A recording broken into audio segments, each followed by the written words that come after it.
Hello everyone, start कर रहे हैं। ये नया लेक्चर है। GS3 का टॉपिक है, इकोनॉमी से रिलेटेड है GS3। So we will study gig economy. तो गिग इकोनॉमी के बारे में स्टार्ट करते हैं। Let's begin the gig economy क्या है इसके बारे में। ठीक, सबसे पहले गिग इकोनॉमी है क्या? It is a labour market. तो ये है क्या? लेबर मार्केट है। And it is characterise by, इसका करेक्टरिस्टिक क्या है? This is a prevalence. Prevalence किस चीज़ का है? ठीक है, प्रिवेलेंस कह सकते हैं कि कौन सी चीज़ कॉमन है। ये शॉर्ट टर्म कॉन्टैक्ट है। It is a short term contact या फ्रीलांस वर्क कहते हैं। एक छोटे समय के लिए, छोटी अवधि के लिए एक टास्क दे दिया जाता है। तो as oppose to permanent job, it is oppose to permanent job. Permanent job होता है जिसमें एम्प्लॉयर और एम्प्लॉय का रिलेशनशिप होता है कि एक एम्प्लॉयर है और एक एम्प्लॉय है, दोनों में रिलेशनशिप है। यहाँ एज सच अगर डिफिनीशन के हिसाब से देखा जाए तो एम्प्लॉयर और एम्प्लॉय का रिलेशनशिप नहीं है, बट इनडायरेक्टली कहीं ना कहीं होता है, वो हम आगे डिस्कस करेंगे। So instead of traditional employer employ relationship, यहाँ पे मेंशन है is a definition wise, but there is indirect relationship. ठीक है, जिससे गिग इकोनॉमी को, गिग वर्कर्स को कंट्रोल किया जाता है। बट यहाँ पे फिलहाल डिफिनीशन देखिए, देयर इंडिविजुअल्स आर हायर्ड। किस लिए हायर्ड होते हैं? गिग्स के लिए, प्रोजेक्ट्स के लिए और टास्क के लिए। ठीक है, जैसे आप कॉन्ट्रैक्टर कह लो तो कॉन्ट्रैक्टर से थोड़ा अलग होता है। ये फ्रीलांस वर्कर है, इनको टास्क दिया गया, कर गया। अब फ्रीलांस वर्कर में बहुत सारे जो होते हैं, बहुत अनस्किल्ड भी होते हैं, हाई स्किल्ड भी होते हैं। तो कुछ हाई स्किल्ड जॉब्स ही आ जाती है इसमें। ठीक है, एक जैसे फॉर एग्जांपल आगे चलिए देखा जाए, कैरेक्टरिस्टिक देखते हैं। जैसे यहाँ पे मैं इसको आपको कॉन्ट्रैक्टर से कंपेयर करता हूँ कि गिग वर्कर है क्या। देखिए, गिग वर्कर में भी कुछ स्किल्ड वाले आते हैं, हाई स्किल्ड। ठीक है, आप टास्क जैसे कोडर होते हैं ना, तो आप वर्क कोड। ठीक है, एक आपको बताता हूँ, अपवर्क, ये में भी कोडिंग वोडिंग का ऐप है। और अपवर्क फॉर कोड्स, ये कोड्स के लिए ऐप है। ठीक है, तो कोडिंग बना रहा है, तो ये भी स्किल्ड, हाईली स्किल्ड है। तो ये भी गिग की तरह है, फ्रीलांस वर्कर है। टास्क दिया गया, आप कंप्लीट किया, आपको पैसा मिला। और जो गिग वर्कर को होता है वो चूज कर सकता है, कभी भी लॉग इन कर देगा, लॉग ऑफ हो जाएगा। ठीक है, कि हाँ आपको ये काम करना है कि नहीं करना है। जैसे इतने सारे ऐप्स हैं, ये देखिए, इसमें से ये सारे ऐप्स हैं, ये गिग वर्क कोई ना कोई काम प्रोवाइड कर रही है। ये सारी जो है कोई ना कोई काम प्रोवाइड कर रहे हैं आपको। ठीक है, जैसे यहाँ पे एक स्विगी है, जोमेटो है, डिलीवरी वाले हैं, यूबर ऐप है, ये डिलीवर क्या नाम है, ये ट्रांसपोर्ट से रिलेटेड है। ठीक है, आप मान लो गाड़ी खरीदे, आपने इस पे ऊबर ऐप पे आपने अप्लाई कर दिया। ठीक है, आप फिर अपने हिसाब से वर्क कंडीशंस, ये फ्लेक्सिबिलिटी होती है इसमें। आप वर्क कंडीशंस क्या, टाइमिंग वाइमिंग सब सेट कर सकते हो। ठीक है, कि जब आपको सर्विस प्रोवाइड करनी है या नहीं करनी है। तो एक प्रॉपर एम्प्लॉयर एम्प्लॉय रिलेशनशिप नहीं है। हालांकि ये कंट्रोल भी होते हैं, दे आर ऑल्सो कंट्रोल्ड। ठीक है, चलिए पहले मैं थोड़ा सा आपको ये मैंने पॉइंट डीप सीक से लिया हुआ है। अगर आप डीप सीक रिफर कर सकते हो तो रिफर कर लो। मैंने यहाँ पे कई चीज़ें मैंने फिल्टर करके चीज़ें यहाँ पे रखी हुई हैं। ठीक है, तो आपको बहुत ज़्यादा इधर उधर भागने की ज़रूरत नहीं है। और भी सोर्सेज यूज़ किए मैंने, तो डीप सीक पे भी आप ये सब मिल जाएगा कुछ चीज़ें। जैसे कॉन्ट्रैक्टर और देखिए गिग वर्कर के बीच में क्या डिफरेंसेस हैं। टाइप ऑफ वर्क अगर आप जाओगे तो जो प्रोजेक्ट है, ये प्रोजेक्ट होता है और कम्प्लेक्स डिफाइंड स्कोप है इसका। ठीक है, और ये थोड़ा कॉम्प्लेक्स है। यहाँ पे गिग वर्कर को टास्क दिया जाता है, दैट इज़ अ गिग, या small and it is repetitive. जैसे बार बार खाना डिलीवर कर रहे हैं। ठीक है, बार बार आपके घर पे अर्बन कंपनी आती है, सामान पैक कराती है, सब चीज़ें कराती है। तो ये टास्क वाइज हो गया पूरा। हु इज़ द बॉस, यहाँ बॉस कौन होता है? ये लोग खुद बॉस हैं, कॉन्ट्रैक्टर्स। ठीक है, ये ठेका लेते हैं। ठीक है, और कंपनी के साथ इनका निगोशिएशन होता है। तो कॉन्ट्रैक्टर का जो है कंपनी के साथ निगोशिएशन होता है। और ऑल्सो इनकी बार्गेनिंग पावर भी होती है, ये बार्गेन कर सकते हैं, नहीं हम इतने में करेंगे, क्या है जो भी। आगे देखिए यहाँ पे क्या है इसके बारे में थोड़ा सा, एक मिनट। यहाँ पे रिपीटेटिव टास्क है। दूसरा देखिए, यहाँ खुद से काम करते हैं ये लोग, दे वर्क देमसेल्फ। यहाँ एल्गोरिदम बेस है। किसके बेस है? एल्गोरिदम बेस पे काम चल रहा है। The app platform sets the rule, जो ऐप का प्लेटफॉर्म है ये रूल सेट कर देता है आपके लिए। ठीक है, the algorithm base app sets the rule. ठीक है, यहां पे देखिए कंट्रोल किसके पास है। अगर आप कॉन्ट्रैक्टर की बात करोगे तो higher control over how, when and with what tools the work is done. ठीक है, यहां गिग वाले में जो है, गिग वाले में कंट्रोल कम है। There is a low control and the platform dictates the specific of the task. ये प्लेटफॉर्म बताएगा और ये एल्गोरिदम बेस है। जैसे आपने अप्लाई किया, स्विगी पे कोई सामान पहुंचाना है। ठीक है, तो वो क्या नाम है, जो भी डिलीवरी बॉय है उसका एल्गोरिदम सेट है, उस पर आ जाएगा, उसको ओके करना है, नहीं करना है, ले जाना है, वो सब सारी खुद की मर्जी होती है। But there is algorithm set, किस रास्ते से आप जाओगे, इतनी देर में आपको डिलीवर करना है। तो एक मैनेजर है एक तरह से। ठीक है, मैनेजर का काम ये एल्गोरिदम कर रहा है। कौन कंट्रोल करता है गिग को? मैनेजर्स, ये क्या नाम है, मैनेजर तो यहाँ है नहीं, तो एल्गोरिदम जो है ये आपको, कस्टमर जो होते हैं वो है, और जो ऐप है, ऐप वर्क कंडीशंस बताएगा कुछ। तो they are multiple stake holders इसमें जो गिग वर्कर्स को कंट्रोल करते हैं। आगे देखिए, क्लाइंट रिलेशनशिप क्या है? Direct relationship with the client, किसका? ठेकेदार लोगों का। पर यहाँ it is mediated by platform. बहुत इंपॉर्टेंट पॉइंट यहाँ लिखा हुआ है कि it is mediated by the platform. Platform यहाँ पे मीडिएट कर रहा है। The client is the app user, ठीक है। बिजनेस, इसके लिए अपना बिजनेस रन, जो कॉन्ट्रैक्टर होता है ये अपना बिजनेस रन कर सकता है, ग्रो कर सकता है, सब सारी चीज़ें हैं। ये पीस ऑफ वर्क करता है और इसमें कोई भी इनका स्कोप नहीं होता खुद का बिजनेस ग्रो करने का। यहाँ पे कॉमन एग्जांपल देखिए, ओला उबर ड्राइवर हैं, जोमेटो हैं, यहाँ पे ठेकेदार हो गए, वेडिंग के फोटोग्राफ के लिए इंडिपेंडेंट कंसल्टेंट हो गए, ये सब सारी चीज़ें ठेकेदार वाली। ये उबर हो गए, जोमेटो ऐप वाले हो गए जो एक ऐप पे रजिस्टर है खास करके, और एक इंडिपेंडेंट छोटा मोटा टास्क कर रहे हैं। चलिए आइए अब आगे देखें, ये की कैरेक्टरिस्टिक्स देखा जाए, इसके क्या क्या की कैरेक्टरिस्टिक्स हैं। पहला देखिए फ्लेक्सिबिलिटी, मैंने कहा ना फ्लेक्सिबिलिटी और थोड़ी ऑटोनॉमी होती है। This is the most outed benefit, gig workers can choose when, where and how much they work. ये चूज कर सकते हैं, सबसे बड़ी बात, बहुत इंपॉर्टेंट पॉइंट इसका कि they can choose when, where and how they can work. आगे देखिए, टास्क बेस्ड इनका पेमेंट होता है। क्या होता है? Task based payment. There are task based payment and complete, जब टास्क होता है workers are paid for each completed task. कोई भी डिलीवरी या छोटा मोटा प्रोजेक्ट आया, रैदर देन एक आर्ली वेज नहीं मिलता है इनको टास्क कंप्लीट करने में मिलता है। Then they have digital platforms होते हैं, जैसे कि ये उबर ऐप हो गया, स्विगी है, डू डैश, ये सब अलग अलग है, ठीक है। अर्बन ऐप, आप कोई भी ऐप अपना हिसाब से लिख सकते हो आंसर में। Independent contractor status, gig worker are typically classified as independent contractor. इनको इंडिपेंडेंट कॉन्ट्रैक्टर माना जाता है, इंप्लॉयज नहीं माना जाता है। And this is crucial and controversial situation. ये सिचुएशन जो है ये थोड़ी ग्रे एरिया में आती है कि अभी भी देयर इज अ डिफरेंस कि क्या ये इंडिपेंडेंट कॉन्ट्रैक्टर हैं या एम्प्लॉय हैं।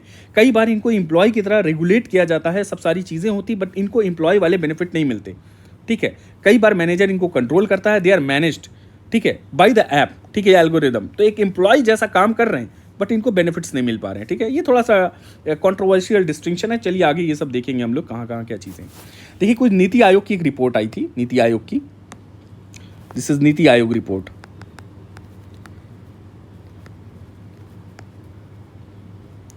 अब नीति आयोग रिपोर्ट में कहा गया कि the report estimated that in 2020 and 21 there were 7.7 million gig workers. कितने गिग वर्कर्स हैं? 7.7 मिलियन गिग वर्कर्स हैं इंडिया में। And this constituted about 1.5% of total workforce. 1.5 India का टोटल वर्कफोर्स है, एंड 2.6 क्या है? Of the non agriculture workforce at time. 2030 के प्रोजेक्शन ये माना गया नीति आयोग द्वारा कि जो गिग वर्कर्स हैं they are expected to skyrocket to 23.5 million worker हो जाएंगे, बढ़ जाएंगे। By 2030 gig worker are projected from 4.1% of India's total livelihood base, ठीक है। तो ये 2030 तक जो हमारे आपके गिग वर्कर्स हैं ये कितना बेस बनाएंगे? The gig workers are projected to form 4.1% of India's total livelihood base and significant 6.7% of the total agricultural non-agricultural workforce। अब देखिए सिग्निफिकेंस की बात करते हैं कि क्या क्या इनका सिग्निफिकेंस है। सबसे पहले तो इकोनॉमिक सिग्निफिकेंस आता है। इकोनॉमिक सिग्निफिकेंस क्या है? जीडीपी बूस्ट, भाई जीडीपी में कंट्रीब्यूट होगा। And formalisation of economic activity, जो भी इकोनॉमिक एक्टिविटी आपने ऐप पे रजिस्टर हो गए, ठीक है, तो एक आप फॉर्मलाइज सिस्टम में आ गए। फॉर्मलाइज सिस्टम, मान लो ये जो ई रिक्शाज चलते हैं ना, ई रिक्शाज, ये फॉर्मलाइज सिस्टम में नहीं है, जबकि ये भी जीडीपी में कंट्रीब्यूट कर रहे हैं, पर फॉर्मलाइज सिस्टम में नहीं है। पर अगर ई रिक्शा ये किसी ऐप पे आ गया है तो एक सिस्टम में आ गया, और ये कितना ये कमा रहा है, कितना इन्वेस्ट कर रहा है, इन्वेस्ट क्या अपनी सर्विस दे रहा है, कितना कमा रहा है, कितने क्या नाम है, कैरी कर रहा है कस्टमर्स को, तो ये सब सारा ऐप पे आ जाएगा, तो सिस्टम एक फॉर्मलाइज हो जाएगा। तो यहाँ पे ये लिखा हुआ है ना, formalisation of the economic activity और बूस्टिंग जीडीपी, ठीक। अब आगे क्या है? Gig economy is rapidly growing, बढ़ रहा है, ठीक है, और इंडिया के जीडीपी में कंट्रीब्यूट कर रहा है। तो it is contributing a lot में भी, कितना अभी, हाँ, प्रोजेक्टेड टू फॉर्म जीडीपी का देखिए कितना है ये अभी प्रेजेंट टाइम पे। I try to search it, but ज़्यादा डेटा नहीं मिला, बट ये है कि 2030 तक ये 1.5% हो जाएंगे टोटल वर्कफोर्स। तो जीडीपी विल बी 1.5% टिल 2030। चलिए आगे देखते हैं क्या है। फिर डिजिटल ट्रांजैक्शन इसमें होते हैं। क्या होते हैं? डिजिटल ट्रांजैक्शन होता है। Platforms bring large segment of informal cash based work into the formal. तो जो भी कैश है, ऑनलाइन ट्रांजैक्शन है, ये फॉर्मल सिस्टम में आ गया। अब इससे टैक्स जो है इवेजन भी नहीं होगा और टैक्स ब्यूएंसी बढ़ेगी, ठीक है, और टैक्स कलेक्ट ज़्यादा होंगे। फिर ट्रैक्ड इकॉनमी को ट्रैक किया जा सकेगा, किस तरफ इकॉनमी जा रही है, किधर demand and supply. It will demand और सप्लाई के बारे में ये बात करेगा, किधर डिमांड है, किधर सप्लाई ज़्यादा है, क्या सारी चीज़ें हैं। और ट्रांसपेरेंसी भी बढ़ेगी, ठीक है। टैक्स रेवेन्यू पोटेंशियल, अभी मैंने कहा पोटेंशियल बढ़ेगा टैक्स रेवेन्यू का, ठीक है। आगे देखते हैं, job will be created, labour market flexibility. देखिए नए नए एंट्रेंस, न्यू एंट्रेंस खूब ज़्यादा हैं। और देखिए यहाँ पे बहुत ज़्यादा गिग इकॉनमी के जो वर्कर्स हैं, ये नॉर्मल स्किल जो होती है, नॉर्मल स्किल से भी काम चल जाएगा इसमें। इसलिए बहुत ज़्यादा इनको जो रिक्वायरमेंट होती है स्किल बेस की, वो मिनिमम चाहिए होती है। जैसे आप गाड़ी चला लेते हो, you can drive, you can run an internet, आप मोबाइल फ़ोन चला लेते हो, तो आप ये सब काम कर सकोगे। तो मिनिमम स्किल्स के सेट के साथ भी आप नौकरी कर सकते हो, इकोनॉमी में कंट्रीब्यूट कर सकते हो, ठीक है। ये it is crucial absorber of labour, ये बहुत इंपॉर्टेंट है। और एक इनकम अपॉर्चुनिटी प्रोवाइड करता है, immediate income opportunity specially for the youth, ठीक है, और without long wait for traditional salaried job. आइए देखिए, फ्यूल करेगा, it will fuel the other industries. Other industries को कैसे फ्यूल करेगा? It is the backbone of several booming sector. भाई अगर मान लो कुछ भी अमेजन डिलीवरी सर्विसेज हैं, तो भाई अमेजन का माल इधर उधर कौन पहुंचा रहा है? इन्हीं के ही या ई कार्ट वाले हैं। तो then this Flipkart is as well, तो उसमें ही कुछ फ्रीलांस वर्कर होंगे जो डिलीवरी का काम कर रहे होंगे। तो सारे सेक्टर जो है एक दूसरे से लिंक है। और जो लॉजिस्टिक सेक्टर जो होता है ना, बहुत क्रूशियल होता है किसी भी इकोनॉमिक ग्रोथ के लिए, लॉजिस्टिक सेक्टर, ठीक है। अगर लॉजिस्टिक्स अच्छा है ना, तो बाकी सारी चीज़ें, इकोनॉमी रिवाइव हो जाती है। इकोनॉमी में एक, जैसे लॉजिस्टिक क्या, खून, ब्लड में, एक वेसल में खून बह रहा है, ब्लड, तो इट इज़ ब्लड। जो पूरा कम्युनिकेशन है, transportation, it is the blood of the economic system. तो ठीक है, तो ये लॉजिस्टिक्स काफ़ी इंप्रूव हो जाते हैं। ई कॉमर्स जो है गिग वर्कर पे रिलाई करता है फॉर लास्ट माइल डिलीवरी, जो अभी मैंने आपसे डिस्कस किया है। फूड डिलीवरी जो हो गया, प्लेटफॉर्म्स हैं जैसे जोमेटो है, स्विगी है, they are entirely powered by the gig partners. ये सब गिग पार्टनर्स द्वारा क्या नाम है, पावर्ड होते हैं, ठीक है, या they support, they contribute. Transportation में ओला आ गया, उबर आ गया, ठीक है। हाइपर लोकल सर्विस क्या हो गई? Everything from plumbing, beauty. देखिए अर्बन कंपनी आपने सुना होगा, अर्बन कंपनी आपका सामान पैक करवा देती है और भी काम वाम कर देती है। तो कोई भी छोटे मोटे जो टास्क हैं वो कंप्लीट हो जाते हैं, तो हाइपर लोकल सर्विसेज प्रोवाइड कर रही है, ठीक है। डॉक्यूमेंट पिकअप कर लेगी, डिलीवरी है। अब तो ये है कि क्या नाम है, ब्लिंकिट पे आप कुछ प्रिंट भी करवा सकते हो, वो प्रिंटिंग। तो ये सब सारी लास्ट माइल, ये सब जितना भी काम है लोकल लेवल पे, आपको तुरंत ये अफोर्ड आप कर सकते हैं, ठीक है। देन सोशल सिग्निफिकेंस क्या होगा इसका? फाइनेंशियल इंक्लूजन तो हो ही रहा है। देखिए एक आप ऐप पे डिजिटाइज हो गया ना मामला, डिजिटाइज होने से ट्रांसपेरेंसी आ गई, एनरोलमेंट रेशियोज बढ़ जाते हैं, तो देखिए फाइनेंशियल इंक्लूजन हो रहा है, इंपावरमेंट भी हो रहा है, जॉब मिल जा रही है। फाइनेंशियल इंपावरमेंट बहुत बड़ा इंपावरमेंट है। अब तो महिलाओं को भी इन इक्वालिटी रिड्यूस करने के लिए वुमेन्स को भी पार्टिसिपेट किया जा रहा है इसमें, और वुमेन सेफ्टी और वुमेन से रिलेटेड इनिशिएटिव भी इसमें शुरू किए जा रहे हैं। सोर्स ऑफ इनकम है किसके लिए? मार्जिनलाइज के लिए या लो स्किल सेट वाले लोगों के लिए, specially for the low skill set. Low skill set वालों का, हालांकि इनका यहाँ मैनिपुलेशन भी हो जाता है कई बार, दे आर मैनिपुलेटेड या टॉर्चर्ड, ठीक है। ये एथिकली करेक्ट नहीं होता है, ठीक है, बट कहीं ना कहीं इनको एक अपॉर्चुनिटी भी मिल रही है। तो एक बैलेंस होना चाहिए, बैलेंस नहीं होना चाहिए, क्या नाम है, इसमें इनको अपॉर्चुनिटी ही मिलनी चाहिए। और इनके साथ जो डिस्क्रिमिनेशन अगर हो रहा है कहीं कुछ भी, तो ये नहीं होना चाहिए, प्रताड़ना नहीं होनी चाहिए। देन वुमेन्स को देखिए, allow for work in flexible format that can be balance with domestic responsibility. तो वुमेन है, जैसे इसमें कहा ना, आप कभी भी लॉग इन लॉग आउट कर सकते हो, you are flexible, this job is flexible, कि आपको टास्क करना है कि नहीं करना है। तो वुमेन्स के लिए जो हाउस होल्ड है उनके लिए काफ़ी आसानी हो जाती है। यूथ और स्टूडेंट के लिए पढ़ाई के साथ साथ, स्टडी के साथ, ये सब ये लोग काम अपना कर सकते हैं, ठीक है। फिर सेमी स्किल्ड और अनस्किल्ड के लिए बहुत अच्छा सोर्स है, ये मैंने अभी बताया आपको। Then there is geographical dispersion of opportunities. Gig work is not only confined to the metropolitan areas. ये अदर जगह भी फैले हुए हैं। जैसे जैसे इंटरनेट पेनेट्रेशन और डिजिटल लिटरेसी बढ़ रही है लोगों की, डिजिटल लिटरेसी इज इंक्रीजिंग और digital divide is decreasing. Digital divide, थोड़ा सा राइटिंग में मत जाइएगा, तो डिजिटल डिवाइड डिक्रीज कर रहा है, ठीक है। और डिजिटल लिटरेसी जो है आपकी, डिजिटल लिटरेसी इंक्रीज कर रही है, जो डिजिटल लिटरेसी। और डिजिटल डिवाइड क्या, अर्बन और रूरल का जो डिवाइड है वो डिक्रीज कर रहा है। तो पेनेट्रेशन बढ़ रहा है, किसका बढ़ रहा है पेनेट्रेशन? Urban internet penetration. और ये अपॉर्चुनिटी क्रिएट कर रहा है इन टायर 2 एंड टायर 3 सिटीज़, ठीक है। इससे इकोनॉमिक ग्रोथ जो है ये आपकी डिसेंट्रलाइज हो रही है। अब आइए आगे देखें, स्किल डेवलपमेंट क्या है। एंटरप्रेन्योरशिप और स्किल डेवलपमेंट के लिए प्लेटफॉर्म है। Many platforms offer micro training, कई प्लेटफॉर्म है माइक्रो ट्रेनिंग भी दे रहे हैं, स्किल्स प्रोवाइड कर रहे हैं, ठीक है, time management, digital literacy provide कर रहे हैं, सब सारी चीज़ें। बिजनेस के लिए क्या सिग्निफिकेंस है, companies can scale their workforce up और down based on demand.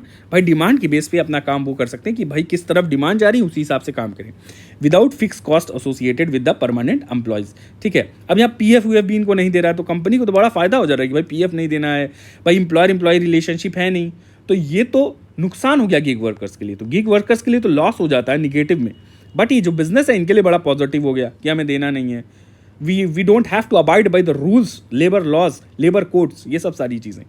They make businesses more agile and cost effective, ये इनके लिए फ़ायदा है।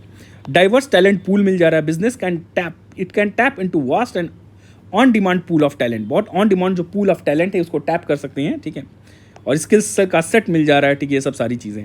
और फ्रीलांस मिल जा रहा है किसके लिए, ग्राफिक डिज़ाइनर्स के लिए, सॉफ्टवेयर डेवलपर्स के लिए, कंसल्टेंट्स, ये तो कुछ फ्रीलांस जो हैं ये स्किल्ड वाले हो गए, ठीक है, फ्रीलांस जैसे, ठीक है, freelance graphic designer, software developer. आप ऐसा समझो मैं भी पढ़ा रहा हूँ और कोई टॉपिक पढ़ाने के लिए कोई कोचिंग मुझे पैसा दे दे, ठीक है, या दे रही है, तो मान लो नहीं दे रही है वैसे, ये मान लो ये कोचिंग है, ये कोचिंग इंस्टीट्यूट है और मैं यहाँ पढ़ा रहा हूँ, भाई आप एक टॉपिक पढ़ा दो इतना पैसा ले लो, बस यही हो गया गिग। मैं डायरेक्ट एम्प्लॉयर एम्प्लॉय रिलेशनशिप में नहीं हूँ, बट ये मुझे टास्क दे रहे हैं कि ये पढ़ा दो, ये पढ़ा दो, ये पढ़ा दो, बट मुझे पीएफ नहीं मिलेगा, कुछ नहीं मिलेगा, बस मैं टॉपिक पढ़ाऊँगा उसका पैसा मिल जाएगा, बस यही है गिग। आइए सोशल चैलेंजेस देखते हैं क्या है। These pertain to impact on the well-being, identity and social fabric of the workers. कैसे कैसे सोशल चैलेंज क्या है इसमें। जैसे पहला तो lack of social identity and community, जो गिग वर्कर्स हैं सेंस ऑफ बिलोंगिंगनेस नहीं है इनके अंदर, कलेक्टिव आइडेंटिटी नहीं है that comes with a traditional work force, this can lead to feeling of isolation और एलिनेशन। तो यहाँ पे बात जो की गई है कलेक्टिवनेस की बात की गई है, तो कि इनके काम में कलेक्टिवनेस नहीं है, ठीक है, कलेक्टिवनेस नहीं है, जो एक इंटरेक्शन होता है एम्प्लॉयज़ के बीच में, ये नहीं है, कलेक्टिवनेस नहीं है, सो दे हैव कलेक्टिवनेस नहीं है। और सोशल स्टिग्मा क्या है, लो स्टेटस कंसिडर किया जाता है, लो स्टेटस, कि बहुत ज़्यादा लोग वैल्यू नहीं, देखिए बहुत सारी चीज़ लो है ना, इज्जत भी चाहिए होती है, एक डिग्निटी है, डिग्निटी के साथ जीना है, कैंटियन एथिक्स को फॉलो करिए, डिग्निटी के साथ जीना है इंसान को, ठीक है, सोशल जस्टिस होना चाहिए, रॉल्स थियरी ऑफ जस्टिस, ये सब भी आप इंक्लूड करिए इसमें, मतलब आंसर मत इंक्लूड करिएगा, जहन में रखिए। तो गिग वर्कर्स जो हैं they often lack sense of belongingness, ये सब सारी चीज़ें हैं, कलेक्टिव आइडेंटिटी नहीं होती है, तो आइसोलेशन फील करते हैं, दे फील एलिनेटेड, ठीक है, गए अकेले डिलीवर कर दिया सर्विस, तो एक ग्रुप नहीं वर्क है। चलिए आइए आगे देखें। फिर मेंटल स्ट्रेस, और इनका यूनियन भी तगड़ा नहीं है कि कोई बात हो गई तो ये आवाज़ उठा सकें, अपना अपना कलेक्टिव इंडिविजुअल वर्क कर रहे हैं। अब यहाँ इनको बेनिफिट्स भी नहीं मिलते, देखिए मेंटल और फिजिकल स्ट्रेस भी हो जाता है। एल्गोरिदमिक प्रेशर बहुत बड़ा है, बार बार परफॉर्म्स करने का एक वो मॉनिटरिंग होती है कि आप ऐप रेटिंग होती है, किसी ने ख़राब ऐप में आपने अच्छा सर्विस किया पर किसी को आपका बिहेवियर ख़राब लगा या कुछ भी हुआ तो रेटिंग ख़राब हो गई, तो मॉनिटरिंग होती है थ्रू रेटिंग्स। एंड एल्गोरिदम जो क्रिएट करता है एक साइकोलॉजिकल स्ट्रेस, अरे यार मेरे पास आएगा कि नहीं, मेरी रेटिंग ख़राब है, ठीक है, मुझे कितना पैसा इस पर मिलेगा, ये सब सारी चीज़ें होती हैं। बर्न आउट हो जाता है, बहुत इरेगुलर आवर्स हो जाते हैं, हालांकि आप चूज़ कर सकते हो पर कई बार लंबा काम करने लगते हो सफिशिएंट इनकम अर्न करने के लिए, क्योंकि पैसा कम मिलता है, आपको लंबा काम करना पड़ता है, भले आप चूज़ करते हो पर the money you get is very less, ठीक है। ऑफन विदाउट पेड लीव नहीं है, हालांकि आप छोड़ दो बट यहाँ पेड लीव नहीं है। फिजिकल इजॉक्शन हो जाता है, मेंटल बर्नआउट। सेफ्टी रिस्क क्या है, सो इन लोगों को पेड लीव नहीं मिलती, जैसे नॉर्मल कोई एम्प्लॉय होता है, कोई भी एम्प्लॉय है तो उसको एक पेड लीव मिलेगी, he will get the paid leave, कोई भी ये पेड लीव मिल गई, कोई भी नॉर्मल एम्प्लॉय है तो अगर वो काम नहीं भी कर रहा है, कोई सिचुएशन इमरजेंसी आ गई है, मान लो सिक हो गया, उसके अंदर हाँ किसी की डेथ हो गई है, उसकी वाइफ मान लो इल है, तब भी आप पेड लीव ले लो तो आपको पैसा मिलेगा। गिग वर्कर्स के साथ ऐसा नहीं है, ये काम नहीं करेंगे तो इनको पैसा नहीं मिलेगा, they will not get the money, कोई इनका सिक पड़ गया, इनको कुछ करना पड़ा तो एक फाइनेंशियल इनसिक्योरिटी वाली बात होती है यहाँ पे, ठीक है। और दे गेट बर्न आउट काम करते करते, और इनको पैसा कम मिलता है, दे गेट लेसर प्राइस, पैसा भी कम मिल रहा है भाई, एक तो तुम पैसा कम ले रहे हो, ऊपर से आप पेड लीव भी नहीं है, ठीक है। तो पेड लीव किसको, नॉर्मल एम्प्लॉयज़ को तो मिल जाती है, इनको नहीं मिली, अगर ये नहीं कमाएंगे, नहीं काम करेंगे, घर नहीं चलेगा, ठीक है। तो ये सब सारी दिक्कतें होती हैं। देखिए जो राइडर्स होते हैं इनको रोड रिस्क होता है, एक्सीडेंट हो जाती है, इनएडुकेट हेल्थ कवरेज और इंश्योरेंस कवरेज भी इनका नहीं होता, और कंपनी भी इनको कुछ प्रोवाइड नहीं करती है, तभी तो बिजनेस भी बेनिफिट करते हैं, क्योंकि नॉर्मल जो क्या नाम है labour laws and labour codes हैं ये फॉलो नहीं होते हैं यहाँ पे। Then this work life imbalance क्या है, ये सोशल चैलेंज था, ये सब देख रहे थे। The always on nature of gig work, where one is perpetually locked into an app to catch the next ride और an order, blurs the line between the work and personal life. तो दोनों में line blur हो जाती है भाई, उसी में काम भी कर रहे हैं। कई बार मैंने ही डिलीवरी सर्विसेज मंगाई है, वो टाइम लगा देते हैं, ठीक है, या कहीं रुक गए बीच में, या कुछ खाने पीने लगे, उनके पास टाइम नहीं है, उनको उसी टाइम में मान लो 10 मिनट में डिलीवर करना है, 2 मिनट निकाल के ये लोग पान मसाला या कुछ खाते वाते भी हैं, तो क्या ही रह गई पर्सनल जिंदगी। अब ये देखिए इकोनॉमिक चैलेंज की बात करते हैं, ठीक है, चलिए आइए इकोनॉमिक चैलेंज देखिए क्या क्या इकोनॉमिक चैलेंजेस हैं यहाँ पे। देखिए फाइनेंशियल इनस्टेबिलिटी है पहली बात, ठीक है, अनसर्टेनिटी रहती है, कब काम मिले ना मिले, ठीक है, एल्गोरिदम बेस भी होता है। थोड़ी सी रेटिंग खराब हो गई है आपकी, तो आपके पास वो आएगा ही नहीं, चांस अपॉर्चुनिटी नहीं आएगी। इनकम वोलेटिलिटी, वोलेटाइल इनकम है, कभी ज़्यादा कभी कम। अनप्रेडिक्टेबिलिटी है, तो there is no guaranteed minimum wage. एक जो guaranteed minimum wage normal employ को जो मिनिमम वेज मिलता है वो इन लोगों को यहाँ पे नहीं मिलता है, ठीक है। ये सब सारी चीज़ें हैं। 1 मिनट समय देख लें थोड़ा, चलिए बस जल्दी से ख़त्म कर लेंगे, पूरा टॉपिक ही आपका गिग खत्म हो जाएगा इतने में। फिर सोशल सिक्योरिटी बेनिफिट नहीं मिल रहा है, जैसे कि हेल्थ इंश्योरेंस है, प्रोविडेंट फंड है, पेड सिक लीव है, मैटरनिटी बेनिफिट, ग्रेचुटी लीव्स नहीं है, कुछ नहीं है, नो ग्रेचुटी है यहाँ पे। और फाइनेंशियली वल्नरेबल हैं, बीमार पड़ जाते हैं, ओल्ड एज हो जाता है। ऑपरेशनल कॉस्ट ज़्यादा है, जैसे worker can often bear the full cost of their means of production. जैसे अपनी गाड़ी ले आते हैं, उसको मेंटेन करना है, फ्यूल भी मेंटेन करना है, तो कैसे करेंगे? जो ये लोग काम कर रहे हैं उसी की सेविंग से करेंगे, ठीक है। इंश्योरेंस है, ये सब सारी चीज़ें हैं। स्मार्टफोन है, डेटा इनके पास होना चाहिए, तो डेटा प्लान बहुत ज़रूरी। कैसे लोकेशन फाइंड आउट करते हैं, ऑनलाइन लॉगिन करते हैं, तो ये सब डेटा वेटा का खर्चा आ जाता है। This cost eat directly into their home पे, जो भी टू देयर टेक होम पे, जो घर ले जाएंगे पैसा उससे ही तो जाएगा ये। बार्गेनिंग पावर नहीं होती भाई, एसिमेट्रिक बार्गेनिंग पावर, ये समझ रहे हो आप। नॉर्मल जो कॉन्ट्रैक्टर होता है ना वो बार्गेन कर लेता है, यहाँ पे ये लोग बार्गेन नहीं कर पाते। They have virtually no power to negotiate the pay rate आप नेगोशिएट ही नहीं कर पाओगे। टर्म्स ऑफ सर्विस क्या है, कमीशन स्ट्रक्चर, आपने रूल्स और रेगुलेशंस, आपने जो रूल्स थे कंपनीज के, ठीक है, वो सब आपने देख लिया। कंपनी डिफाइन कर रही है क्या क्या स्ट्रक्चर होना चाहिए, आपको उसी टाइम आपको लॉग इन करिए या तो हट जाइए। देखिए डिमांड, आपको पैसा कमाना है, ठीक है, उनके लिए कोई दिक्कत नहीं है। आप नहीं, इतनी ज़्यादा अनएम्प्लॉयमेंट है कि कोई ना कोई किसी को हायर कर लेंगे वो, तो उनको बहुत ज़्यादा ज़रूरत नहीं है आपकी, आपको उनकी ज़रूरत है। तो ये आप वो मैनिपुलेट भी कर सकते हैं, जो कि एथिकली थोड़ा गलत होता है। With large and data rich platform companies, ठीक है, तो कोई टर्म्स ऑफ सर्विस इनका के लिए नेगोशिएट ये लोग नहीं कर सकते हैं। ओवरऑल यही है, ठीक है। And they must accept the terms which are set by algorithm, जो सेट करेगा टर्म, उससे आपको क्या करना है, you have to accept. Debt trap में लोग पड़ जाते हैं, ठीक है। लोन ले लिया आपने, गाड़ी खरीदी, आपको डिलीवर करना है, सामान डिलीवर करना है, या आपको राइडर वाला कर रहे हो कि भाई राइडर ऐप जो चल रहा है सब, तो उसके लिए आपने गाड़ी खरीदी है। अब आप कहाँ से उसको कैसे पैसा दोगे? डेट ट्रैप में आप फंस गए। आपको कमाना ही, आप रात दिन मेहनत कर रहे हो, आपको पैसे भी नहीं मिल रहे, आपको पे लीव भी नहीं मिल रही है, आप एम्प्लॉय रिलेशनशिप में भी नहीं हो, आपको लेबर वेजेस और के लेबर कोड्स के बेनिफिट भी नहीं मिल रहे, आप मेहनत किए जा रहे हो, ऊपर से लोन का वो है, लोन के इंटरेस्ट ज़्यादा है, क्या करे इंसान, आम आदमी। Then legal and regulatory legal challenges क्या है? लीगल चैलेंज देखो यहाँ पे क्या है, क्लासिफिकेशन कोनंड्रम, मतलब क्या है, यहाँ पे कोर लीगल इशू आता है कि जो गिग वर्कर्स है दे आर एम्प्लॉय और इंडिपेंडेंट कॉन्ट्रैक्ट। बड़ा ग्रे एरिया है इन दोनों के बीच वाला है कि भाई एम्प्लॉय है कि इंडिपेंडेंट कॉन्ट्रैक्टर है। कभी कभी जब आपको बेनिफिट देना हुआ, जब गिग वर्कर्स को बेनिफिट देने की बात आती है तो कहते हो आप कि इंडिपेंडेंट कॉन्ट्रैक्टर हैं, ताकि हम बेनिफिट न दे पाएँ, ताकि लेबर लॉस के अंदर ये लोग नहीं आएंगे, तो हम कंपनी जो हो उसको फ़ायदा हो जाएगा, ठीक है। क्योंकि लेबर कोड्स का और लेबर वेजेस के जो मिनिमम लेबर वेज हैं, ये सब बेनिफिट्स कंपनी को देना पड़ेगा, तो कंपनी का नुकसान हो जाएगा, कंपनी प्रॉफिट में नहीं जाएगी, तब आप इनको कॉन्ट्रैक्टर मान दे रहे हो। और जब इनको रेगुलेट करना हुआ, इन पर डंडा चलाना हुआ, तो आप इनको एम्प्लॉय मान ले रहे हो। तो दोनों के बीच का कुछ एक ग्रे एरिया है जिसमें ये सब रखा गया इनको, ठीक है। तो या तो कॉन्ट्रैक्टर ही बना दो या तो एम्प्लॉय बना दो, ठीक है, ये सब सारी। तो देखो platform classify them as the latter, ज़्यादातर इनको इंडिपेंडेंट कॉन्ट्रैक्टर कहा जाता है। देखो ये सब कॉपी पे है, पेपर वर्क में इनको इंडिपेंडेंट कॉन्ट्रैक्टर कह दिया गया पेपर वर्क में ऑफिशियली, पर अनऑफिशियली इनको रेगुलेट किया जाता बड़ा तगड़ा। अनऑफिशियली या इनफॉर्मल तरीके से इनका रेगुलेशन बड़ा तगड़ा हो जाता है, ठीक है। ये सब इस पर कई डिबेटेबल इश्यूज है, और Indian courts are not grappling with this question as workers fall into this grey area. They are dependent on the platform for work, ठीक है, but lack the control and benefits. Employ के जो benefit हैं, जो permanent employ काम कर रहा होता है, जिसको सारे बेनिफिट्स मिलते हैं, वो इनको नहीं मिल रहे हैं। अब रेगुलेटरी वैक्यूम क्या है यहाँ पे? जो एग्जिस्टिंग जो लेबर लॉज हैं, जैसे इंडस्ट्रियल डिस्प्यूट एक्ट हो गया, यहाँ पे इंडस्ट्रियल डिस्प्यूट एक्ट हो गया, फैक्ट्रीज एक्ट 1948 का हो गया, पेमेंट ऑफ ग्रेट्यूटी एक्ट हो गया 1972। ये ट्रेडिशनल एम्प्लॉयर एम्प्लॉय रिलेशनशिप के लिए है, जो चला आ रहा है। कंपनी में काम कर रहे हो, आपने इंटरव्यू दिया है, आप परमानेंट जॉब कर रहे हो, ठीक है, ये सब सारी चीज़ों के लिए, इनके लिए नहीं है। ग्रीवियंस रिड्रेसल, इनकी कौन शिकायत सुनेगा? No transparent human driven and accessible process of worker appeal against unfair deactivation, disputed payment. कई बार ये पेमेंट देने गए और भाई ऑर्डर रिजेक्ट कर दिया बंदे ने, आप ऑर्डर लेके गए, ऑर्डर रिजेक्ट कर दिया, हमें नहीं जाना, इनका पैसा चला जाता है।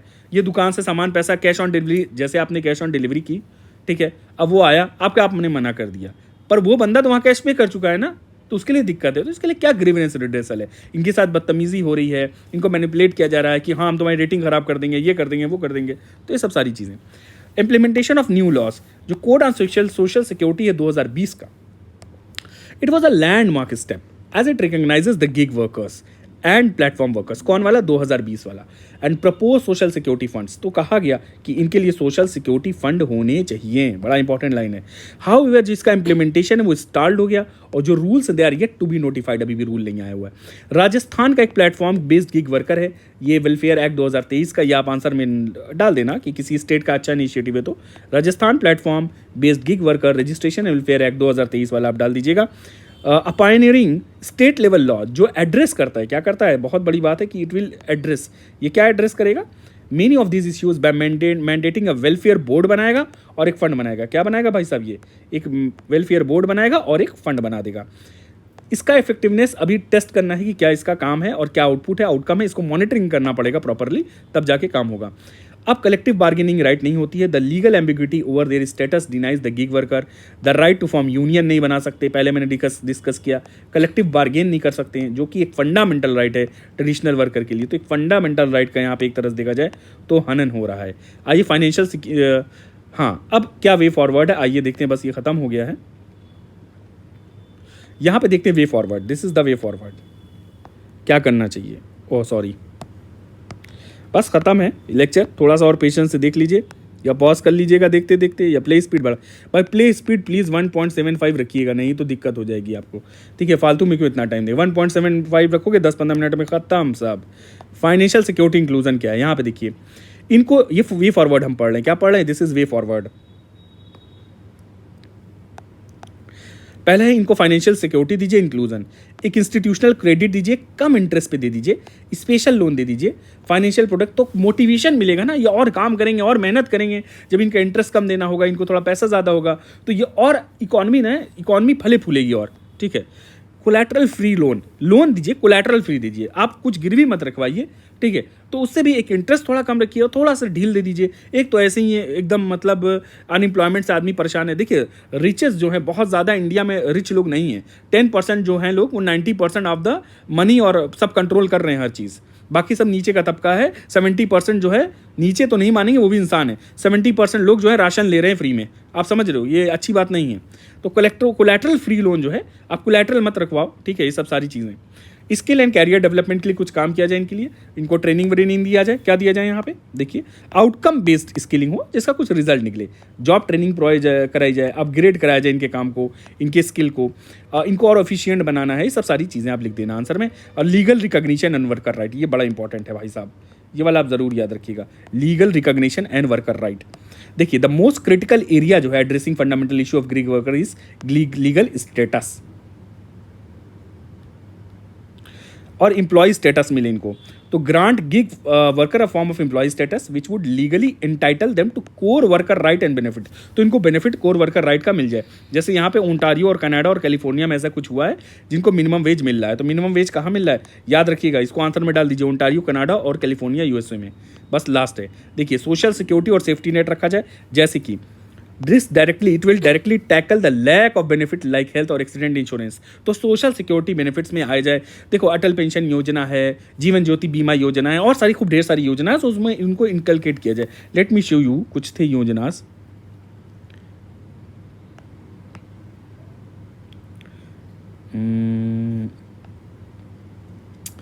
कुछ मैंने योजनास खासकर इनके लिए अलग निकाल के रखी थी।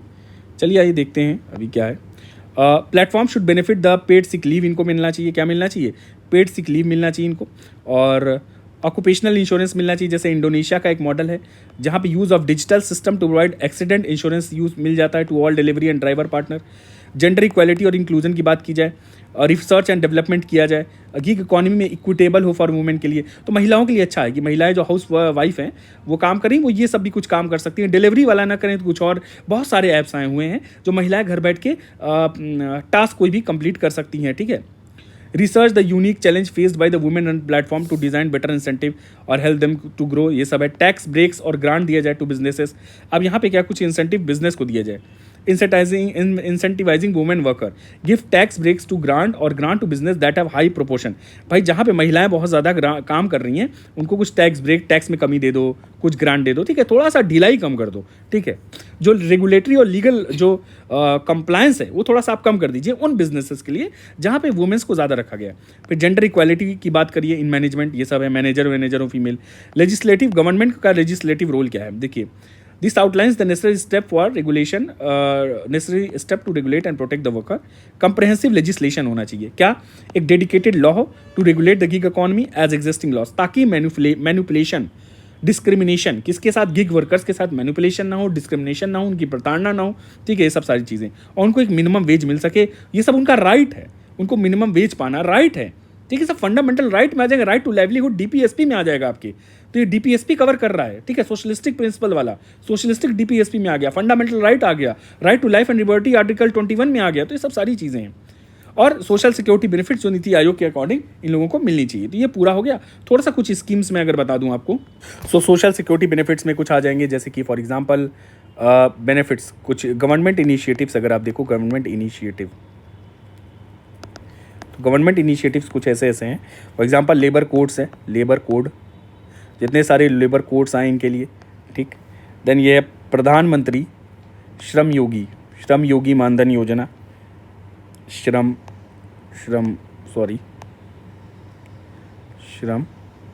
योगी, ये सब आप लिख लीजिएगा, ठीक है, थोड़ा मानधन। और ई श्रम पोर्टल है, एक ई श्रम पोर्टल बना गया है, इस सारे पोर्टल पे सारे गिग वर्कर्स दे कैन क्या नाम है, अपना नाम और सब इन्फॉर्मेशन दर्ज कर देंगे तो इनको बेनिफिट्स मिल जाएंगे, ठीक है। तो ई श्रम पोर्टल पे ये लोग बेनिफिट्स पा सकते हैं। सो यहाँ पे एक ई श्रम पोर्टल बनाया गया है, और ई श्रम पोर्टल पे क्या होता है, आप डॉक्यूमेंट डालते हो, ठीक है, जो भी डोमेस्टिक वर्कर्स हैं, गिग वर्कर्स हैं, तो इनका क्या है, एक रजिस्ट्रेशन नंबर बनता है, ठीक है, they have universal account number आता है 12 डिजिट का, ठीक है। तो इस पर आप रिपोर्ट क्या नाम है आपने दर्ज हो गए, आपका सारा एक डेटा आपके पास, सरकार के पास आ गया, और सरकार आपको बेनिफिट्स प्रोवाइड करेगी इसी बेसिस पे, ठीक है। फिर एक और है, क्या नाम है इसका, नीति आयोग का ही है एक, लेट मी, कौन सा अप्रोच था, हाँ, रेज अप्रोच, नीति आयोग का याद आया, रेज अप्रोच, ठीक है, नीति आयोग का, ये सब आप आंसर में कोड कर सकते हो, ठीक है। तो ये सारी चीज़ें हैं इससे रिलेटेड हैं, और इसमें रेज अप्रोच में क्या क्या चीज़ें आ जाती हैं, ग्रीवियंस रिडर्सल आ जाता है, ठीक है, सोशल सिक्योरिटी दी जाती है, फेयर वर्क और गवर्नेंस होता है, सब ये सब, और ई श्रम पोर्टल भी इसी के अंतर्गत आ गया। तो ठीक है, रेज जो अप्रोच है नीति आयोग की, बस आप ये डाल दीजिएगा, रेज अप्रोच नीति आयोग। इस पर अलग से भी मैं लेक्चर बना सकता हूँ, बाद में बना दूंगा। ये काफ़ी लंबा हो चुका है, पर ये कंप्लीट और कंप्रहेंसिव है, इससे आंसर लिख लोगे आप आराम से, मैटर डाल लोगे। Okay, thank you. सब्सक्राइब कर दीजिएगा, लाइक करिए और शेयर करिए।